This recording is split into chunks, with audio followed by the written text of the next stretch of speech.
I'm gonna love you. We got songwriting legend Don Schlitz to sing you some of the many hits he's written. Like you got to know when to hold 'em, know when to fold 'em. You don't want to gamble on missing this one. Saturday at 4:30 p.m. on KRWG TV. I thought I knew most of what was worth knowing about the war, and suddenly I didn't. Something was happening that was profound, that was irreversible. What was it all about? Was it worth it? Smart people in pinstripes could make their minds up about the war. It was extremely traumatic, like the ground was suddenly cut from under you. We just tried to believe that this was the right thing to do. Sunday at 8:30 p.m. on KRWG TV.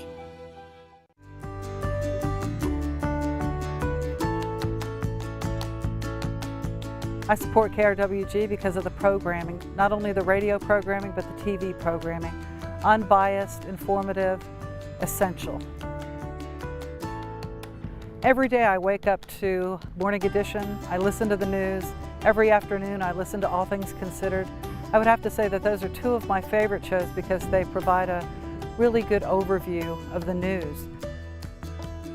PBS NewsHour is something that I sit in front of almost every evening, if time permits. I also have been a huge fan of Antiques Roadshow for a number of years. To watch it every week is really something I like to do.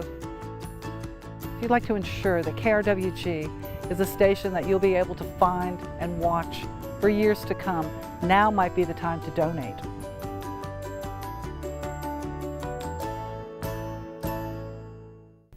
I'm Fred Martino. Join us for Newsmakers Thursdays at 7, Saturdays at 5, and Sunday mornings at 11. KRWG, TV, radio, online, news that matters.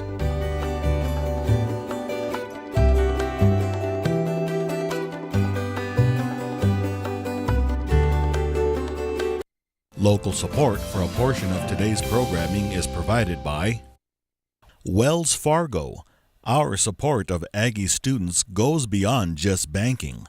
By supporting NEWS22, we're giving back to the community. Wells Fargo. Together, we'll go far. Tonight on NEWS22.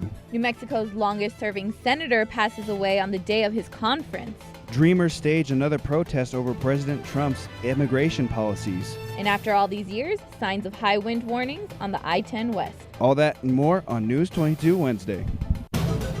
Serving southern New Mexico, this is the award-winning KRWG-TV NEWS22, where news matters. Good evening, everyone. I'm Selena Quintana. And I'm Javier Gutierrez. The end of an era. Today, Pete Domenici died at the age of 85. He was New Mexico's longest-serving senator. News was announced today at his annual public policy conference. I went to the conference to see how Domenici's career affected New Mexico. It's a huge loss for the state, the nation, the world. He was a true statesman. We need more people like Pete Domenici. Words of sorrow and celebration on the passing of a New Mexico legend. Pete Domenici passed away at the age of 85. The senator was born in Albuquerque in 1932. Growing into adulthood, he tried his hand at baseball. My father, Joe Sirachi Sr., and Pete Domenici played baseball together when they were on the Albuquerque Dukes. And Pete had pitched, and my father played shortstop. He got his political start on Albuquerque City Council in 1966. Just 6 years later, in 1972, he was elected to the U.S. Senate. His leadership was respected by both parties. He was one who really, he reached across both aisles. You know, he was loved by both Republicans and Democrats. For the southern part of the state, Pete Domenici was instrumental in the creation of Santa Teresa, additions to New Mexico State, and advocating on behalf of southern New Mexico's military bases. He was very prominent in the growth of the laboratories in securing, the mission for the national security for our nation. His 36-year career is one of the longest in U.S. history, and his campaigns were often some of the most successful in New Mexico. I mean, here's a fella that when he would run for office, would garner almost 70% of the votes. That's a lot. That's a lot. I mean, in a general election, 70% is a landslide. He was a very careful man with regard to to making sure that the entire state was the focus of his attention. And we really love that in the southern part of the state. We never felt forgotten in the southern part of the state by Senator Domenici. Javier Gutierrez, News 22. People at the public policy conference were shocked to hear the news. Melissa Barraza talked to people who knew him professionally and personally. The beginning of the annual Pete Domenici Public Policy Conference here in Las Cruces was going on when the sad news arrived. Those attending were not expecting to hear the passing of Pete Domenici. It was meant to be. I guess he somehow, I think, he's here with us. So. At the age of 85, former senator of New Mexico suffered complications from abdominal surgery this morning. It's a huge loss for the state, the nation, the world. Mixed emotions for those who knew Domenici. It was a lot of shock and grief, and then I think the attitude now is we're going to celebrate the great life of Senator Pete Domenici. Domenici made a big impact in Las Cruces. To help build New Mexico State University, he also helped provide money to build our federal courthouse. He also helped build Santa Teresa. He was very good about making sure the federal investments were continued here, and that affected us all. And not only he made an impact in southern New Mexico, but throughout the state and the nation. Behavioral health parity for the budget process, which he developed in the Senate, and for nuclear non-proliferation. It's really a great honor to do what we could to make sure that his memory remains and that his legacy remains intact. Pete Domenici is a person who will stay in the memory of many in Las Cruces. Mexicans will know about and for many, many years. Legacies can be short-lived. His will be forever. For News 22, I'm Melissa Barraza. We had a kind of a sunny day at first, but now some clouds are beginning to form. Yeah, some clouds are starting to form, but it's always exciting, at least here in Las Cruces. That it is. And next with our weather, first look at weather is Vicky. Thanks, guys. This is Victoria Balderrama with your forecast. Now let's talk weather. Today we had sunny skies with a high of 97. Our winds came at about 9 miles per hour coming from the northwest, and our humidity is at a low 18%, and our dew point sits at 43 degrees. Our barometer reads at 29.73 inches. Today in Las Cruces, we had a high of 94 degrees, and yesterday night we had a low of 64 degrees, averaging out to about 88 degrees. Traveling back in time, in 1974 we had a high of 97, and in 1986 we had a low of 53. We almost beat our record, but not quite. Today we didn't have any rain, so we stay at 8.57 inches. And now back to Desco, Selena, and Javi. The local fight against President Trump's decision to end the DACA program continued this morning. People against the decision rallied outside of the convention center. It was just before the start of the Domenici conference. It comes after Trump's decision last week to phase out the DACA program after 6 months. Several there are directly affected by the decision. They say it's ending their dreams. I was detained, and that was my only way out, is applying for DACA.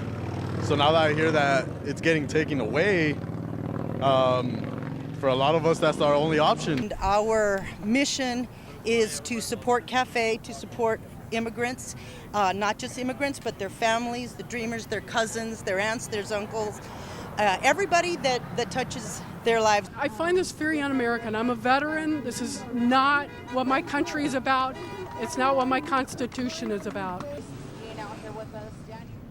DACA is meant to protect immigrants who were brought to the U.S. as kids. The rally was organized by the groups Justice for All and CAFE. President Trump's decision to end DACA left more than 800 million recipients with a fear for their future. Cristal Corrales talked to one of the young men in front of the lines with his own words. I'm afraid, but I'm not ashamed. Today, DACA has been announced to almost be...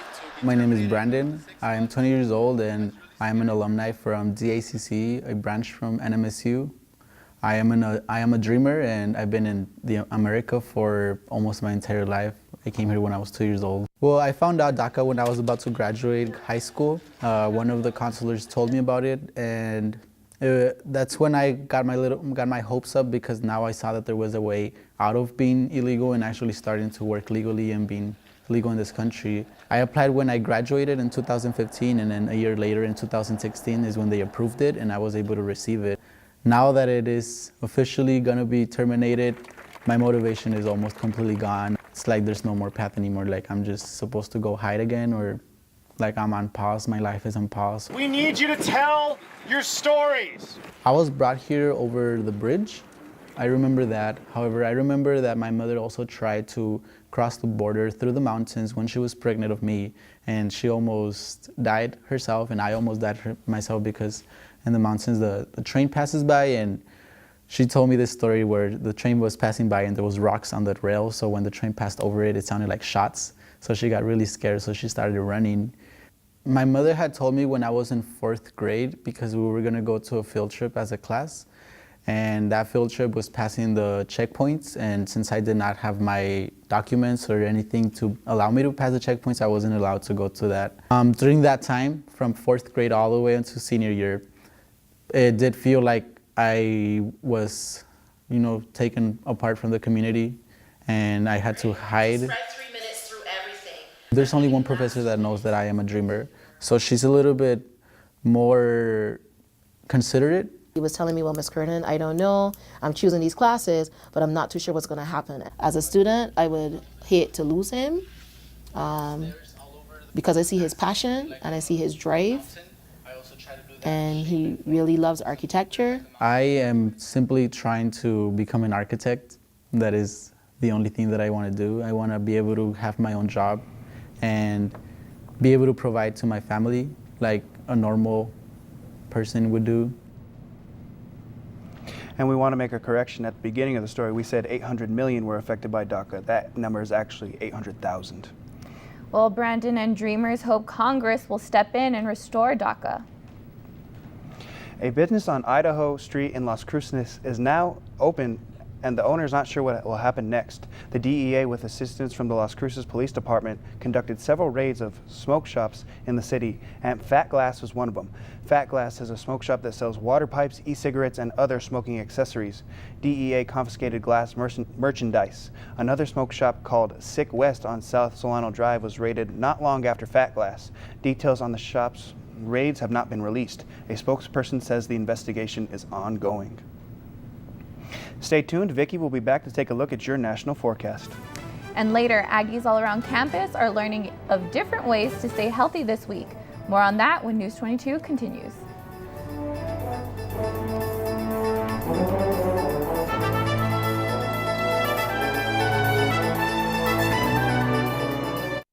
Las Cruces and El Paso share a lot of history. See why we say Texas history begins in El Paso on our El Paso Gold Heritage documentary series, broadcast Sunday nights on KRWG TV. See Legends of El Paso's Mountains, Gunfights of the Old West, El Paso's Waco Tanks, Mexican Revolution sites in El Paso, and many more El Paso TV documentaries on KRWG TV.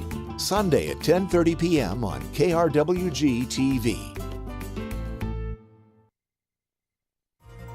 Being a business underwriter of KRWG says something to our viewers, that your business supports comprehensive news, arts programming, and community information. Shows like Masterpiece, Nova, and Charlie Rose inform and entertain the community, and our business underwriters reach our loyal and supportive KRWG viewers.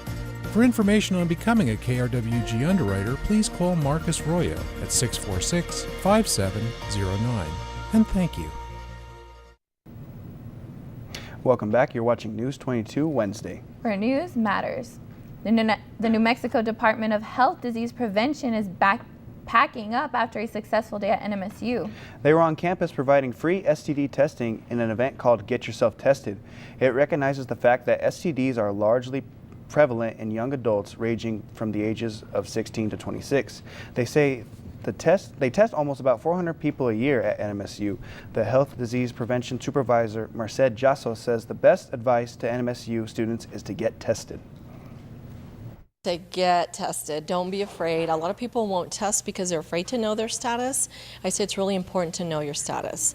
The sooner you get tested and know your status, the more effective treatment is. This is the 6th year of the Get Yourself Tested event. Jasso says they will be back next year.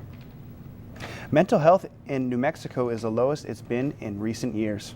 In Doña Ana County, residents are coming together to see what needs to be done. I went to see what challenges they were facing.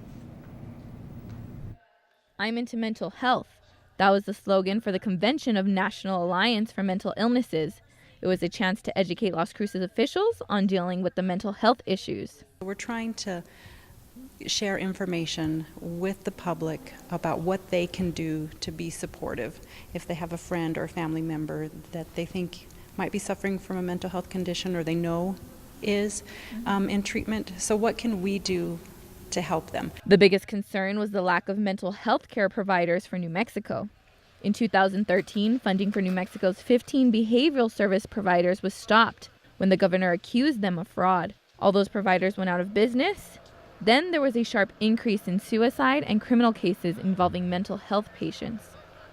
It's clear mental health is a growing issue in the state of New Mexico. Now, keynote speaker Mary Kay Pappen, who has a grandson suffering from the illness, says she's trying to fight to get the right services in the state.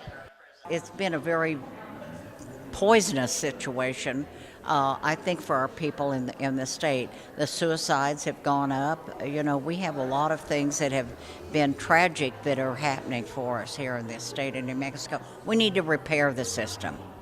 The New Mexico Board of Health Services brought in mental health providers from the state of Arizona, but many have left, and those still in the state are struggling to stay in business. To help pick up the slack until the state can organize a better system, NAMI will provide mental health first aid classes for volunteers.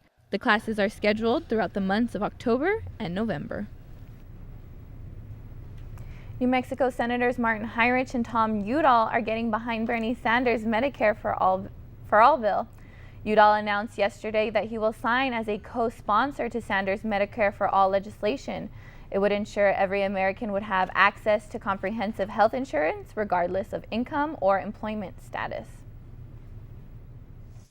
Today, all of us stand before you and proudly proclaim our belief that health care in America must be a right, not a privilege. Udall believes that health care is a human right and that all New Mexicans and Americans should be able to see a doctor when they are sick. A dusty stretch of I-10 that has been the scene of several fatal accidents is set to get some upgrades. The latest accident saw 6 people killed in a 25-car pileup near the Arizona and New Mexico border. Now the Department of Transportation is adding warning signs every 2 miles starting in Lordsburg. The signs are meant to tell drivers what to do in a dust storm. They're also adding sensors and signs that say when a dust storm is coming. It will cost $5 million and it should be finished by the end of October. Speaking of dust, 3 professors in the NMSU astronomy department are also studying dust devils here on Earth and also on Mars. They released a book about dust storms and the science behind it. 3 of NMSU's astronomy professors wrote the book. They hope it will allow human exploration of Mars. The first dust storms on Mars were observed in 1971. And now Vicki is here with our weather.gov and national forecast. Let's take a look at our national weather. Heading east from New Mexico into Texas, Lubbock has a high temperature of 94 degrees, and down in Houston, there's a temperature of 91 degrees. Approaching the southeast region in New Orleans, it's experiencing a warm 84 degrees, and in Florida, where Irma has passed through Jacksonville, Tampa and Miami are in the mid-80s.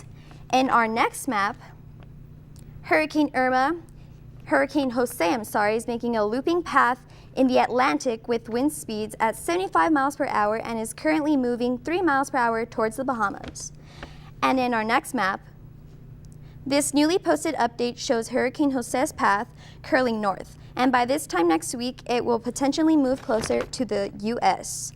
We're taking a short break, but when we come back, we'll look at our New Mexico local conditions.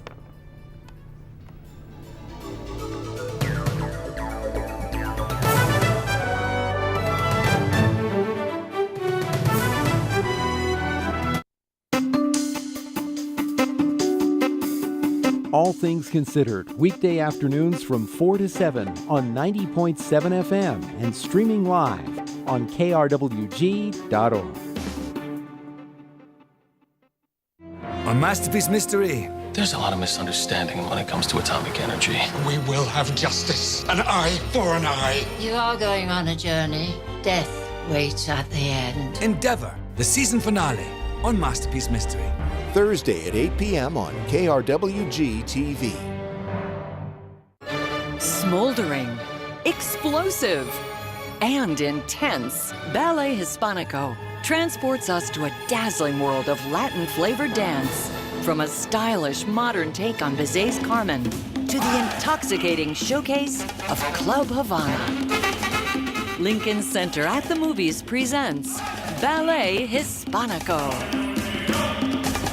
Friday at 8 p.m. on KRWG TV.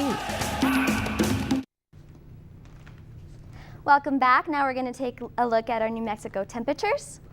In Farmington today, we have a high of 89, in Santa Fe 76, Albuquerque 88, Socorro 90, and Deming 97.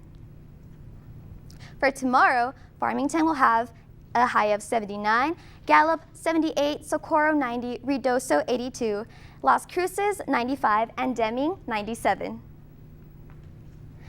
In Alamogordo tonight we'll have clear skies with a low of 73, and tomorrow we'll be having clear skies with a high of 94. In Truth or Consequences tonight we'll have clear skies, and tomorrow we'll have a high of 94. In Silver City tonight we will also have clear skies with a low of 62, and tomorrow we'll have a nice 84 degrees. In the City of the Crosses tonight we'll have clear skies with a low of 65, and tomorrow we'll have a hot 97 degrees.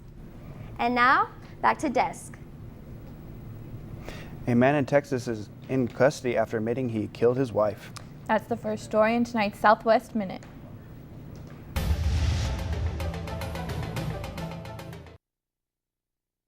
The Houston man accused of killing his ex-wife in the hours before Hurricane Harvey has admitted to strangling her. Detectives discovered the body of Crystal McDowell on Saturday while searching through Hurricane Harvey's destruction. Crystal McDowell was last seen on August 25th, a day before Harvey reached Texas. One person is dead and another injured after a police chase and shootout this morning in western Arizona. Police made a routine traffic stop when the driver and passenger got out of the car and opened fire. The driver was captured, but the passenger got back in the car and drove off. He soon car-jacked a truck driver sleeping in a big rig. He was killed when he drove off the road and got into a shootout with police. No officers were injured. A California county has fined an ambulance service company $50,000 because of a boy's death. Investigators say multiple mistakes led to a 51-minute delay. When the boy finally arrived at the hospital, he was dead. Officers hope this will set a new precedent in handling emergencies. I'm Kaylin Sterrett with the Southwest Minute. And next with sports is David Gist.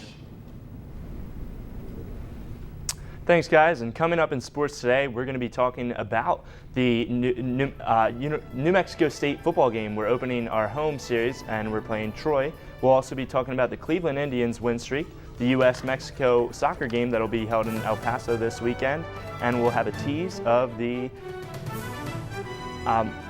when we come back with sports.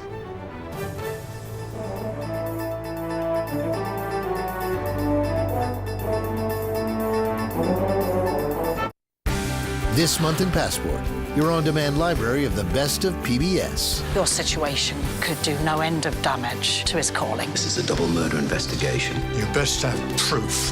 I'm on a quest to capture the world's most endangered species, one portrait at a time. Text is awful. I'm not going to eat it. It's going to fall. Absolutely stunning. No. These and other shows are available on Passport. Become a member of this PBS station, sign in, and start streaming today. You have something I want. I do. I think we both know there are things which even you cannot buy. Ross? Ross? Everyone has shadows. The trick is to outrun them.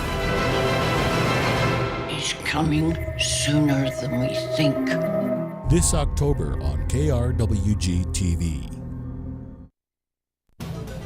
This is KRWG TV News 22 Sports.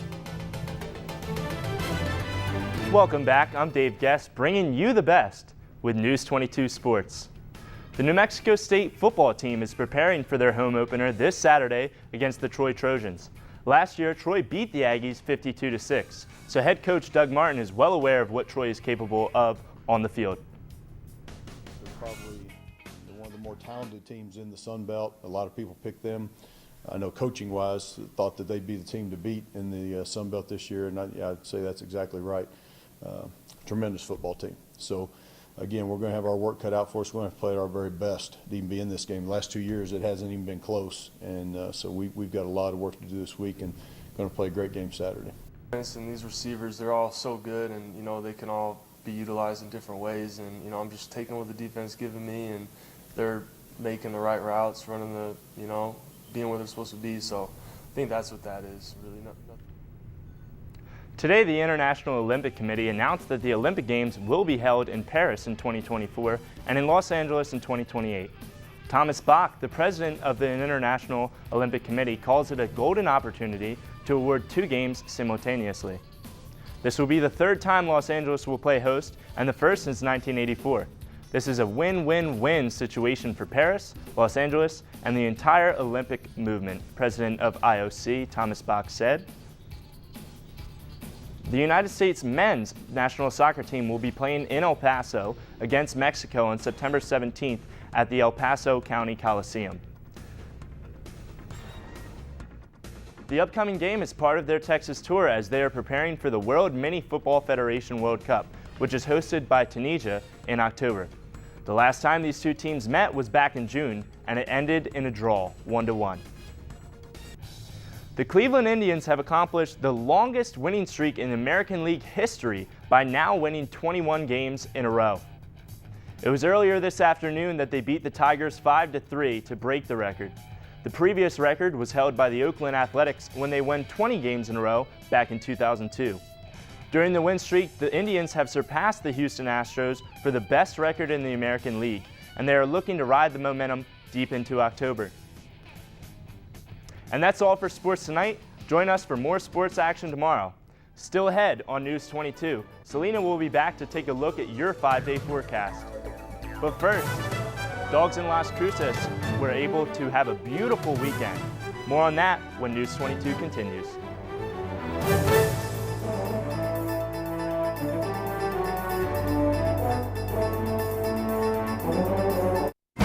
Coming up on Austin City Limits.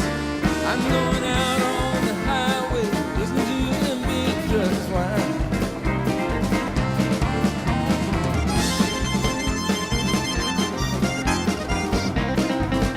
Saturday at 9 p.m. on KRWG TV. Next time on the Vietnam War, South Vietnam's government comes under fire Our leaders were corrupt and incompetent. as the Viet Cong attack.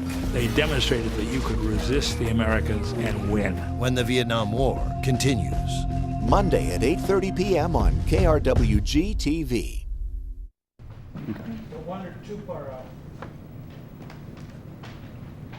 To some people in town, Las Cruces is known as Dog Cruces. That was the theme at the Dog Cruces Expo this past weekend. About 2,000 people with many of their pets showed up at the convention center to see everything pet related, all kinds of toys and things to help keep your pet's health. Almost every rescue group in the county was there with adoptable animals. Organizers said it was a great turnout and shows how much pets mean to people of southern New Mexico. And that's going to do it for News 22 tonight. Join us for more news tomorrow. Until then, I'm Javier Gutierrez. I'm Selena Quintana. Good night. Good night.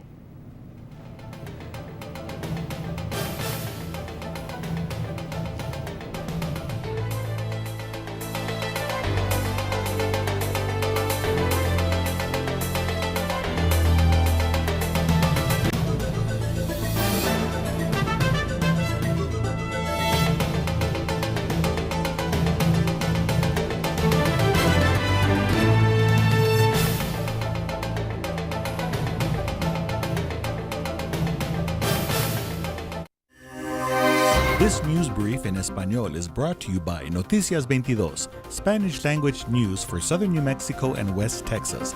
Noticias22. Hola, ¿qué tal? Los saluda Alfredo Nahum en este breve informativo de Noticias 22. Después de haber recibido una cirugía abdominal hace algunas semanas, el senador Pete Domenici, de 85 años, murió el día de hoy por la mañana en la Universidad de Nuevo México en el hospital de UNM. Domenici fue quien más tiempo sirvió en el Senado de la historia de Nuevo México y será recordado por su apoyo a laboratorios nacionales e instalaciones militares. Su conocimiento y experiencia en presupuestos federales lo convirtieron en alguien indispensable en el Senado y popular en el medio nacional. Domenici jugó un papel crucial en la legislación del país a través de diversas políticas energéticas en tema de petróleo, gas natural y energías renovables. La muerte de Domenici significa una gran pérdida para su familia y para la administración del Estado de Nuevo México. Y la policía arrestó a un hombre de Las Cruces sospechoso de agredir sexualmente a un niño de 4 años. Justin Gillette, de 22 años, es acusado de 3 cargos por delito en primer grado por abuso sexual criminal de un menor y un delito en tercer grado por soborno de un testigo. Una orden de arresto fue emitida el día de ayer contra Gillette y actualmente se encuentra detenido en la cárcel del condado de Doña Ana con una fianza de $25,000. Y en otras noticias, de acuerdo con los últimos reportes, Florida ya comienza a levantarse después de que el huracán Irma azotara fuertemente sus costas y ciudades. Poco a poco el estado se empieza a recuperar después de esta catástrofe. Y esto ha sido todo para Noticias 22, Alfredo Nahum. Local support for a portion of today's programming is provided by Wells Fargo. Our support of Aggie students goes beyond just banking.